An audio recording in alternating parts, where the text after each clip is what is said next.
Sir 'Baahubali', 'triple R' లాంటి సినిమాలకు సినిమాటోగ్రాఫర్‌గా పనిచేసిన సెంథిల్ కుమార్ గారి భార్య నిన్న చనిపోవడం జరిగింది సార్. కొన్ని హెల్త్ ఇష్యూస్ వల్ల అని అంటున్నారు. అది పోస్ట్ కోవిడ్ కాంప్లికేషన్ అంటున్నారు సార్. మరి ఈ పోస్ట్ కోవిడ్ కాంప్లికేషన్స్ అంటే? యాహ్! 'బాహుబలే' కాకుండా రాజమౌళి ఆల్మోస్ట్ ఇప్పటివరకు అన్ని సినిమాలకు గూడా 'కేకే సెంథిల్ కుమార్' తనే కెమెరా వర్క్ చేశాడు. హ్మ్. ఇప్పుడు 'మహేష్ బాబు' సినిమాకి మాత్రం తను చేయలేదని చెప్తున్నారు. సో, వాళ్ళ భార్య, ఆమె పేరు రూహి. ఆమె పోస్ట్ కోవిడ్ కాంప్లికేషన్స్‌తో కిమ్స్ హాస్పిటల్‌లో గత కొద్ది కాలంగా ట్రీట్మెంట్ తీసుకుంటూ నిన్న ఈవినింగ్ చనిపోయిందని చెప్తున్నారు. సో, ఆమెకు ఈరోజు ఫిల్మ్ నగర్ మహాప్రస్థానంలో అంత్యక్రియలు జరుగుతాయి. ఈ సందర్భంగా మనం ఒకటేమో సెంథిల్ కుమార్ అసలు ఆయన కెరీర్ ఏంటనేది ఒక బ్రీఫ్‌గా చెప్పుకుందాం. దాని తర్వాత లాంగ్ దీన్ని పోస్ట్ కోవిడ్ కాంప్లికేషన్స్ అంటే ఏంటి, దాని మీద రీసెర్చ్ ఎలా ఉంది అనేది మాట్లాడదాం. సెంథిల్ కుమార్ యాక్చువల్గా వాళ్ళది Bollaram, Secunderabad. Tamil family, but settled in Secunderabad. British బ్రిటిష్ కాలంలో తమిళియన్స్ని అనేక పనులలో తీసుకురావడానికి బ్రిటిష్ గవర్నమెంటు బెంగళూరుకి కానీ ఇక్కడికి కానీ తీసుకొచ్చింది. అందుకనే వాళ్ళు ఎక్కువ తమిళియన్స్ కంటోన్మెంట్ ఏరియాస్లో ఎక్కువ ఉంటారు. అంటే బ్రిటిష్ వాళ్ళు ఎక్కడ ఉన్నారో ఆ ఏరియాస్లో తమిళియన్స్ ఎక్కువ ఉంటారు. బెంగళూరులో కూడా కంటోన్మెంట్ ఏరియాస్లో తమిళియన్స్ ఎక్కువ. శివాజీనగరు కంటోన్మెంట్ ఏరియా, ఆ ఏరియాలో తమిళియన్స్ ఎక్కువ ఉంటారు. ఇక్కడ కూడా మనకు సికింద్రాబాదు, పద్మారావు నగరు ఈ చుట్టుపక్కల తమిళియన్స్ ఎక్కువ ఉంటారు. ఈ అబ్బాయి కూడా అలాగా బొల్లారంలో పుట్టాడు. వీళ్ళ నాన్న కృష్ణమూర్తి, ఇతనికి ముగ్గురు అన్నదమ్ములు. డిగ్రీ చేసిన తర్వాత ఇతనికి ఎవరో సలహా ఇచ్చారు, కెమెరా ఇంట్రెస్ట్ అవన్నీ ఉంది కాబట్టి పూణే ఫిల్మ్ ఇన్స్టిట్యూట్లో సినిమాటోగ్రఫర్గా జాయిన్ అవ్వమని ఇతను ఎగ్జామ్ రాసి పూణే ఫిల్మ్ ఇన్స్టిట్యూట్లో film and television institute of technology దాని మీద ఇతను వెళ్ళి అక్కడ సినిమాటోగ్రఫీ చదువుకొని వచ్చాడు. వచ్చిన తర్వాత ఫస్ట్ ఇతను అమృతం సీరియల్లో కొన్ని ఎపిసోడ్లకి కెమెరామెన్గా పనిచేశాడు. అప్పుడు దాని డైరెక్టర్ ఏలేటి చంద్రశేఖర్ ఇతని పనితనాన్ని చూసి తను తీయబోయే మొదటి సినిమా అయితేకి అతను కెమెరామెన్ పెట్టుకున్నాడు. అయితే పెద్ద హిట్ వచ్చింది, కెమెరాకి కూడా మంచి పేరు వచ్చింది, ఒక ఫ్రెష్ రియలిస్టిక్ లుక్ ఉందని.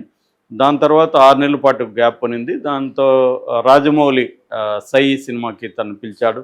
అలాగా రాజమౌళితో సై సినిమా నుంచి ఇతను ఆ తర్వాత ఛత్రపతి ఇలాంటివి చేశాడు. అరుంధతికి కూడా ఇతనే చేశాడు. తర్వాత ఈగ, Yamadonga, Magadheera, Baahubali 1 and 2, triple R ఇక్కడ వరకు రాజమౌళితోనే ట్రావెల్ చేశాడు. రాజమౌళికి బయట ఇతను చేసిన సినిమాలు లెక్క పెట్టచ్చు. అంతకుముందు ఇతను శరత్ అనే ఒక కెమెరామ్యాన్ దగ్గర పనిచేసాడు కొంతకాలం, ఒక 2-3 సినిమాలకి పనిచేశాడు. పనిచేసిన తర్వాత అమృతం తర్వాత అయితే సై, ఇలాగా అతని జర్నీ ఉంటుంది. ఓకే. సో ఇతనికి ఇంకా అవార్డులకు సంబంధించి 3 ఫిల్మ్ఫేర్ అవార్డులు వచ్చాయి, 2 నంది అవార్డులు వచ్చాయి, 2 సినిమా అవార్డ్స్ వచ్చాయి. Philadelphia film critics circle award కూడా త్రిబుల్ ఆర్కి ఇతనికి వచ్చిందన్నమాట. ఆ రకంగా ఇతను ఒక బ్రహ్మాండమైన కెమెరామెన్గా ప్రపంచానికి పరిచయం అయ్యాడు. తెలుగు నుంచి, తమిళోడు అయినప్పటికీ తెలుగులో సెటిల్ అయ్యాడు కాబట్టి తెలుగోడుగాని మనం పరిగణించవచ్చు. సో ఈ కాంటెక్స్లో ఈమె ఈ రూహి ఎవరంటే ఆమె ఒక యోగా టీచరు. మన భరత్ ఠాకూర్ అని ఉన్నారు కదా, భూమిక వాళ్ళ హస్బెండ్, ఆయన యోగా క్లాసెస్ చెప్తుంటారు. మన అనుష్క కూడా ఆయన శిష్యురాలే. సో అలాగా ఈమె కూడా భరత్ ఠాకూర్ టీము, అనుష్క దగ్గర కూడా ఈమె పనిచేసింది. ఇక్కడ భరత్ ఠాకూర్ యోగా క్లాసెస్ తెలంగాణ డివిజన్కి ఈమె ఇన్ఛార్జిగా పెట్టారు. ఈమె ఇక్కడ క్లాసెస్ చెప్పేది. అలాగా మగధీర టైంలో ఈ రూహి పరిచయం అయింది ఇతనికి.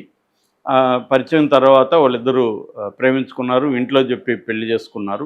వాళ్ళకి 2 పిల్లలు, ర్యాన్ కార్తికేయన్ అండ్ ధ్రువ, 2 అబ్బాయిలు. సో ఈ కాంటెక్స్లో ఈమె కోవిడ్ టైంలో సివియర్గా ఆమె కోవిడ్ ఎఫెక్ట్ అయింది. దాని తర్వాత వ్యాక్సిన్ కూడా తీసుకుందని చెప్తున్నారు. కానీ పోస్ట్ కోవిడ్ కాంప్లెక్సెస్ అనేవి బాగా పెరిగింది, కాంప్లికేషన్స్. అయితే పోస్ట్ కోవిడ్ కాంప్లికేషన్స్ అంటే ఏంటి అనేది చూసుకున్నప్పుడు ఇంటర్నేషనల్ మెడికల్ అసోసియేషన్స్ ప్రధానంగా చెప్పేది అంటే దీన్ని లాంగ్ కోవిడ్ అని కూడా పిలుస్తున్నారు. అంటే ఒకసారి కోవిడ్ వచ్చి కంప్లీట్గా రికవరీ అవ్వరు వాళ్ళు. అది కంటిన్యూ అవుతుంటాయి ఆ సిమ్టమ్స్, అది రికరింగ్ వస్తూ ఉంటుంది అనమాట. సో దీనికి ప్రజెంట్ ప్రత్యేకంగా కారణాలు ఏంటి, దీని లక్షణాలు ఏంటి, ఇది ఎంతకాలం ఉంటుంది, దీన్ని ప్రివెంట్ చేయాలంటే ఏం చేయాలనేది అక్యురేట్ ఇన్ఫర్మేషన్ ఇప్పటి వరకు లేదు. ఇంకా still research is going on. రెండోది, దీని అఫెక్ట్ అయిన వాళ్ళ సంఖ్య ఎంత అనేది కూడా అక్యురేట్గా ఎవరు చెప్పలేకపోతున్నారు. ఎందుకంటే మామూలు హెల్త్ కండిషన్స్ ఆరోగ్యం బాగా ఉన్న వాళ్ళకి కోవిడ్ అటాక్ అయినప్పుడు అది కూడా ఏ స్థాయిలో అటాక్ అయింది, ఎంత డిగ్రీస్లో కోవిడ్ అటాక్ అయింది, ఇవన్నీ కూడా కన్సిడరబుల్లో ఉన్నమాట. సో ఈ కాంటెక్స్లో ఏంటంటే జనరల్గా ఆటో ఇమ్యూన్ డిసీజెస్ అనేవి బాగా పెరుగుతాయని చెప్తున్నారు.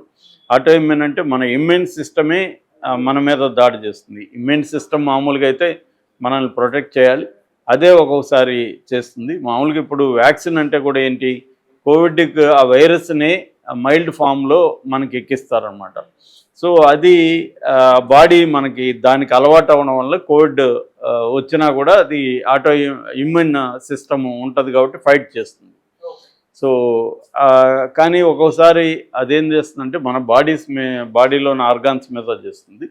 ప్రధానంగా పోస్ట్ కోవిడ్ సిమ్టమ్స్తో ఈ మధ్య చాలామంది చనిపోతున్నారు ఇండియాలో. సో దీనికి నిన్ననే ఈరోజు మార్నింగ్ కూడా న్యూస్ చూశాను, 9 ఏళ్ల పిల్లవాడు గుండెపోటుతో చనిపోయాడని. సో ఇటువంటి బాగా ఇంతకుముందు మనం చిన్నపిల్లలు గుండెపోటుతో చనిపోవడం ఎక్కువ వినేవాళ్ళం కాదు. ఈ స్త్రీలు కూడా గుండెపోటుతో చనిపోవడం అనేది చాలా కంపారిటివ్లీ తక్కువ ఉంటుంది. కానీ ఈ మధ్యకాలంలో బాగా పెరుగుతుంది. ఇది చిన్నపిల్లలు కూడా హార్ట్ అటాక్ పెరుగుతుంది. అట్లాగే ఈ కోవిడ్ వచ్చి అఫెక్ట్ అయిన తర్వాత ఈ పోస్ట్ కోవిడ్ కాంప్లికేషన్స్ అని బాగా పెరుగుతున్నాయి. ముఖ్యంగా బ్లడ్ క్లాట్ అవ్వడం, లంగ్స్ మీద ఊపిరితిత్తుల మీద అది బాగా ప్రభావితం చూపడం, తర్వాత ఒక్కోసారి హార్ట్ ఇష్యూస్ కూడా దారితీయడం, హార్ట్ హెల్త్ ప్రాబ్లమ్స్. అప్పటి వరకు డయాబెటీస్ బీపీ లేని వాళ్ళకి కూడా డయాబెటీస్ బీపీ రావడం, ఇటువంటివన్నీ కూడా ఈ పోస్ట్ కోవిడ్ కాంప్లికేషన్స్లో ఉంటున్నాయి. ఇవన్నీ కూడా ఎక్కడికి దారితీస్తాయంటే మల్టీ ఆర్గాన్ ఫెయిల్యూర్కి దారితీస్తాయి. ఇప్పుడు సెంధిల్ వాళ్ళ వైఫ్ కూడా, రూహీ కూడా మల్టీ ఆర్గాన్ ఫెయిల్యూర్తోనే చనిపోయిందని చెప్తున్నారు. ఎప్పుడైనా ఒక ఆర్గానో 2 ఆర్గాన్లో ఏదైనా అయితే దానికి ట్రీట్ చేయడానికి కొంతవరకు వెసులుబాటు ఉంటుంది. ఎక్కువ మంది మల్టీ ఆర్గాన్ ఫెయిల్యూర్తోనే చనిపోతున్నారు. మల్టీ ఆర్గాన్ ఫెయిల్యూర్ని కరెక్ట్ చేయడం, దాన్ని క్యూర్ చేయడం అనేది వెరీ వెరీ ఛాలెంజింగ్గా ఉంది. సో ఈ రకంగా WHO కూడా దీని మీద హెచ్చరించింది. కోవిడ్ వచ్చిన తర్వాత కరెక్ట్గా 2 సార్లు మినిమం వ్యాక్సిన్ తీసుకోవాలి అనేది WHO చెబుతుంది. అట్లాగే ఇమ్యూన్ సిస్టమ్ని పెంచుకోవాలి. చిన్న సిమ్టమ్స్ ఉన్నా కూడా దాని మీద ఇమ్మీడియట్గా రియాక్ట్ అవ్వాలి, జాగ్రత్తలు తీసుకోవాలి.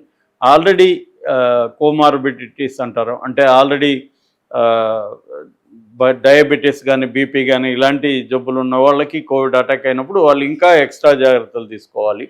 సో అంటే రెగ్యులర్గా టెస్టులు చేసుకోవడం, బాడీకి సంబంధించి మొత్తంగా చూసుకోవడం, అట్లాగే లైఫ్ స్టైల్ మార్చుకోవడం, అంటే ఇమ్యూనిటీ బూస్ట్ చేసే ఫుడ్స్ని తీసుకోవడం, ప్రాపర్ ఎక్సర్సైజ్, ఫిజికల్ ఎక్సర్సైజ్ అవి చేయడం, ఇవన్నీ చేసుకుంటూ రావాలి. వాళ్ళు ఎక్స్ట్రా కేర్ తీసుకోవాలి. అది చేయనప్పుడు ఈ ప్రాబ్లమ్స్ వస్తాయి. రెండోది, బ్లడ్ క్లాట్ ఎక్కువ అవుతూ ఉందని చెప్తున్నారు. అందువల్ల కూడా హార్ట్ ప్రాబ్లమ్స్ రావడం, స్ట్రోక్ ఎక్కువ రావడం ఇవి జరుగుతున్నాయి. సో ఈ బ్లడ్ క్లాట్ అట్లాంటిది ఏమన్నా అయ్యే ఛాన్సులు ఉన్నప్పుడు దానికి ప్రివెంటివ్ మెడిసిన్ తీసుకోవడం, ఇవన్నీ కూడా చేయమని రికమెండ్ చేస్తున్నారు. సో ఎందుకంటే దీని మీద ఇంకా రీసెర్చ్ ఆన్గోయింగ్ నడుస్తూనే ఉంది కాబట్టి క్లియర్గా మనకి ఫిక్స్డ్గా ఇది మీకు ఇలా ఉంటుంది ఇలా ఉంటుంది అని చెప్పే పరిస్థితి లేదు. బ్రాడ్గా నేను ఇందాక చెప్పిన లక్షణాలు ఉంటాయి పోస్ట్ కోవిడ్లో. అల్టిమేట్గా మల్టీ ఆర్గాన్ ఫెయిల్యూర్ అనేది ఇంపార్టెంట్ అనమాట, అది జరుగుతుంది. అందుకని మెడికల్గా టెస్టులు చేసుకోవడం, జాగ్రత్తగా చూసుకోవడం, తర్వాత ఇమ్యూన్ సిస్టమ్ని పెంచుకోవడం, మనకు ఆల్రెడీ కోమార్బిడిటీస్ ఉంటే వాటికి సంబంధించి మెడికల్గా మందులు తీసుకోవడం, regular food, diet and exercise, ఈ రెండింటిని బ్యాలెన్స్ చేసుకోవడం, ఇది మ్యాక్సిమం అవాయిడ్ చేయొచ్చు. కోవిడ్ వచ్చి తగ్గిపోయింది కదా, మనం నవ్వు ఆల్ రైట్, మనం వ్యాక్సిన్లు తీసుకున్నాం అనే కేర్లెస్గా అయితే ఉండకూడదు.